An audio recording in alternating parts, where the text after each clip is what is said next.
Danas, informacijama koje možemo vjerovati, vidimo da na 5 mjesta postoje jako dobro oblikovana piramidalna uzvišenja.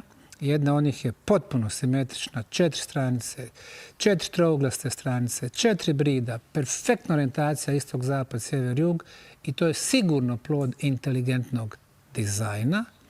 Onda govori se o 675 podzemnih jezera koje su vrelo informacija za našu biologiju, za našu istoriju, sa različitim mikroorganizmima, ali koje su drugačije nego ono što mi vidimo ovdje. Dakle, mi možemo da urunimo u daleku prošlost, pritome postavljajući pitanja kako na dubini od 4000 metara u tim jezerima imamo život koji buja bez sunca, bez svjetlosti, bez hrane.